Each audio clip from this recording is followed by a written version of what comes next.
विदूषक प्रतिमा। यह कहानी एक युवा लड़की जानवी की है।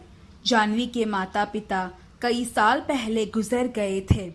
वे एक सुंदर और समझदार लड़की थी, परंतु अनाथ होने के कारण उसके पास पैसों की बहुत कमी थी। वे कई काम करती थी, परंतु सभी में असफल रहती थी। फिर उसने बेबी सिटिंग का काम शुरू किया, जिसमें वे अच्छा कर रही थी। वे एक विशाल हवेली में एक अमीर परिवार के लिए बेबी सिटिंग का काम करती थी। हवेली के मालिक का नाम जुनैद था और उसके दो नन्हे बच्चे थे, रेहान और अरमान। दोनों बच्चे जानवी से मिलकर बहुत खुश थे और जानवी भी उनके साथ खुश थी।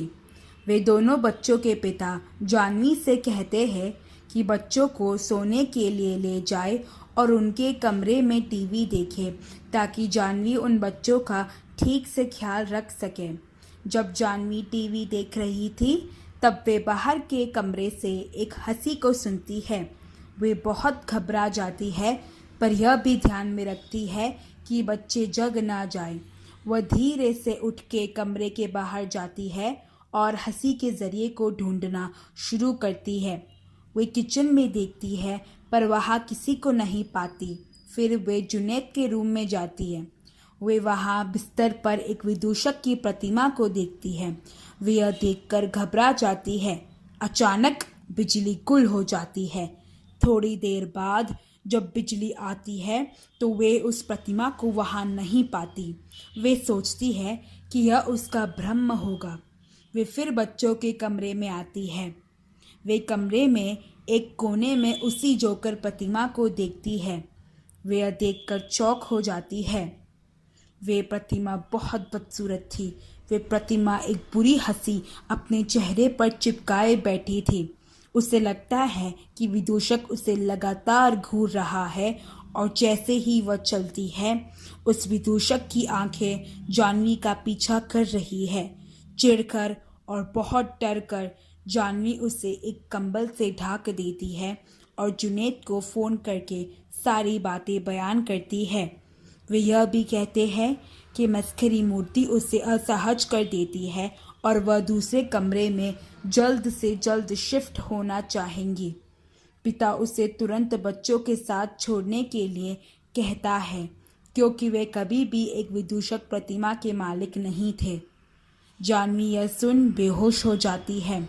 कुछ देर बाद होश में आने के बाद वे बच्चों को ले जाती है और घर से बाहर भाग जाती है।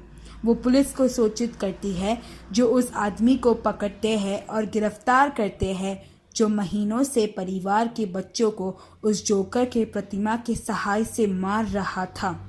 बच्चे रात में अपने बेडरूम में उस प्रतिमा को पाते थे और अपने माता पिता को बताते थे, लेकिन माता पिता ने उन पर कभी भी विश्वास नहीं किया। उन्होंने हमेशा यही सोचा था कि ये बच्चों का भ्रम हो सकता है। बेचारे बच्चों को हमेशा यही लगता था कि विदूषक एक खिलौना है और वे उनके साथ खेल सकते हैं।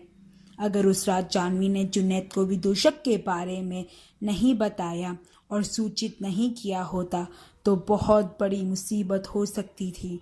न जाने उन नन्हे मासूम बच्चों के साथ क्या हो जाता।